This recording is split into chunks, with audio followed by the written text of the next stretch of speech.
오늘도 하나님의 은혜가 저와 여러분에게 함께하기를 기원합니다. 하나님께서 모세에게 노래를 만들어서 백성들에게 들려주라고 하셨습니다. 첫 부분에서 우리의 아버지 되시는 하나님을 노래했습니다. 그리고 오늘 말씀입니다. 15절에 그런데 여소른이 기름짐에 발로 찼도다. 내가 살찌고 비대하고 윤택함에 자기를 지으신 하나님을 버리고 자기를 구원하신 반석을 업신 여겼도다. 여수르는 이스라엘을 가리키는 또 다른 이름입니다. 하나님께서 이스라엘을 먹이시고 입히시며 그렇게 세상 부러울 것 없이 돌봐 주셨습니다. 사랑하셨습니다. 그러자 어떻게 합니까? 하나님을 떠납니다. 하나님과 맺은 언약을 깨버리고 하나님을 배신하고 떠납니다. 16절에 그들이 다른 신으로 그의 질투를 일으키며 가증한 것으로 그의 진노를 격발하였도다. 질투를 일으켰다라는 것은 이런 겁니다. 결혼한 부부가 있습니다. 그런데 한 사람이 불륜을 저지릅니다. 그때 배신당한 사람에게 생기는 감정을 질투라고 하는 것입니다. 하나님의 백성이 하나님을 떠나 다른 신을 섬기는 것은 마치 결혼했는데 불륜을 저지르는 것과 같은 것입니다. 질투와 진노가 함께 생기는 것입니다. 17절에 그들은 하나님께 제사하지 아니하고 귀신들에게 하였으니 곧 그들이 알지 못하던 신들 근래에 들어온 새로운 신들 너희의 조상들이 두려워하지 아니하던 것들이로다. 그러니 전부 다 가짜인데 그 가짜를 향해 달려가서 진짜의 신 하나님을 버리는 것입니다. 이렇게 어리석은 행동을 할 것을 노래하는 것입니다. 18절에 너를 낳은 반석을 내가 상관하지 아니하고 너를 내신 하나님을 내가 잊었도다. 그러므로 여호와께서 보시고 미워하셨으니 그의 자녀가 그를 경노하게 한 까닭이로다. 한번 생각해 보시기 바랍니다. 하나님께서 이런 경우에 어떻게 하셔야 할까요? 나를 떠나도 괜찮다, 나를 배신해도 괜찮다, 언약을 파괴해도 괜찮다 라고 하셔야 할까요? 기억하시기 바랍니다. 우리 하나님은 분명 사랑의 하나님이십니다. 그리고 동시에 공의의 하나님이십니다. 죄에 대해서 벌하시는 하나님이십니다. 언약을 파기했으니 그 대가를 치러야 하는 것입니다. 그러므로 20절에 그가 말씀하시기를 내가 내 얼굴을 그들에게서 숨겨 그들의 종말이 어떠함을 보리니 그들은 심히 패역한 세대요 진실이 없는 자녀이미로다. 그들이 하나님이 아닌 것으로 내 질투를 일으키며 허무한 것으로 내 진노를 일으켰으니 나도 백성이 아닌 자로 그들에게 시기가 나게 하며 어리석은 민족으로 그들의 분노를 일으키리로다. 그러므로 내 분노의 불이 일어나서 수월의 깊은 곳까지 불사르며 땅과 그 소산을 삼키며 산들의 터도 불타게 하는도다. 내가 재앙을 그들 위에 쌓으며 내 화살이 닿을 때까지 그들을 쏘리로다. 그들이 주림으로 쇠약하며 불같은 더위와 독한 질병에 삼켜질 것이라. 내가 들짐승의 이와 티끌에 기는 것의 독을 그들에게 보내리로다. 밖으로는 칼에 방 안에서는 놀람에 멸망하리니 젊은 남자도 처녀도 백발 노인과 함께 젖 먹는 아이까지 그러하리로다.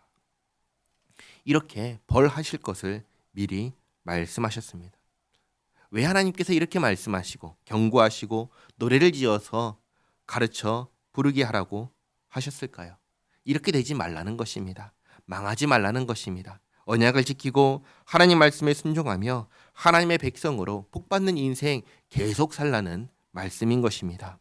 26절에 내가 그들을 흩어서 사람들 사이에서 그들에 대한 기억을 끊어지게 하리라 하였으나, 다시 말해 하나님께서 이스라엘을 완전히 이 세상에서 진멸시키려고 하셨지만 그러지 않았다라는 말씀입니다. 그 이유는 27절 혹시 내가 원수를 자극하여 그들의 원수가 잘못 생각할까 걱정하였으니 원수들이 말하기를 우리의 수단이 높으며 여호와가 이 모든 것을 행함이 아니라 할까 염려함이라.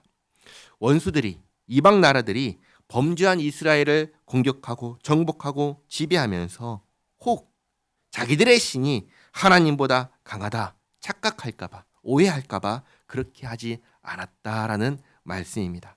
28절에 그들은 모략이 없는 민족이라 그들 중에 분별력이 없도다. 만일 그들이 지혜가 있어 이것을 깨달았으면 자기들의 종말을 분별하였으리라.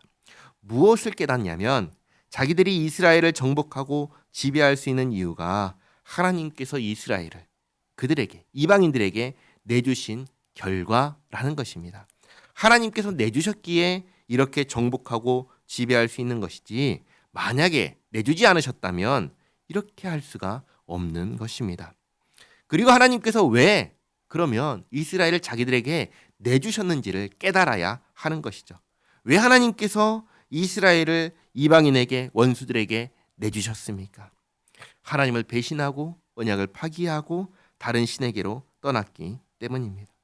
그러니 하나님을 대적하고 다른 신을 섬기는 이방인들의 종말은 어떻게 되겠습니까? 지금 범죄한 이스라엘이 겪는 것과 똑같은 것입니다. 망할 것입니다. 그래서 29절에 만일 그들이 지혜가 있어 이것을 깨달았으면 자기들의 종말을 분별하였으리라, 이렇게 말씀하신 것입니다. 30절에 그들의 반석이 하나님께서 그들을 팔지 아니하였고 여호와께서 그들을 내주지 아니하셨더라면 어찌 하나가 천을 쫓으며 둘이 만을 도망하게 하였으리요. 다시 말해 하나님께서 이스라엘을 그들에게, 이방인들에게 내주지 않으셨다면 어떻게 이방인들이 이스라엘을 정복하고 지배할 수 있었겠느냐라는 말씀입니다. 그러니 31절 진실로 그들의 반석이 우리의 반석과 같지 아니하니 우리의 원수들이 스스로 판단하도다. 하나님과 우상은 결코 같을 수가 없습니다. 하나는 진짜고 하나는 가짜니 전혀 다른 것입니다. 우리의 원수들이, 이방인들이 이것을 깨달아야 합니다. 자기들의 신이 가짜라는 것을 깨달아야 합니다. 그래서 우상을 버리고 살아계신 하나님께로 돌아와야 합니다. 그래야 종말에 생명을 얻을 수 있기 때문입니다. 하나님께서 말씀하십니다. 그러지 않으면 망한다. 결국 망한다. 32절 이는 그들의 포도나무는 소돔의 포도나무요 고모라의 밭의 소산이라. 그들의 포도는 독이 든 포도이니 그 송이는 쓰며 그들의 포도주는 뱀의 독이요 독사의 맹독이라. 아멘.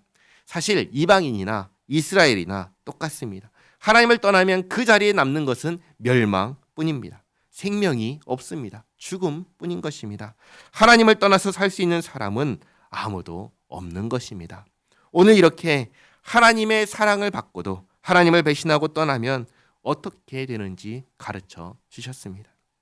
처음 질문을 다시 하겠습니다. 배신하고 떠난 자들에게 하나님께서 어떻게 하셔야 됩니까? 그들 그냥 내버려 두셔야 할까요? 그럴 수가 없는 것입니다. 그러면 안 되는 것입니다. 하나님의 명예를 위해서도 그러면 안 되는 것입니다. 오늘날 배신당하고 이용당하고 단물만 다 빼먹히고 버려지는 사람을 뭐라고 하지요? 호구라고 그렇게 합니다. 하나님께서 이런 존재로 전락해 버리시면 안 되는 것입니다. 기억하시기 바랍니다. 우리 하나님은 사람이 아니십니다. 우리 하나님은 하나님이십니다. 하나님은 자비로우시며 공의로우신 하나님이십니다. 죄악을 철저하게 벌하시는 하나님이십니다. 하나님을 배신하고 떠난 자에게 남는 것은 멸망뿐입니다. 마땅한 대가를 치르게 하십니다. 동시에 하나님은 자비의 하나님이십니다. 회개하고 돌아오는 자 받아주시는 사랑의 하나님이십니다. 이것을 기억하시기 바랍니다. 기도하겠습니다.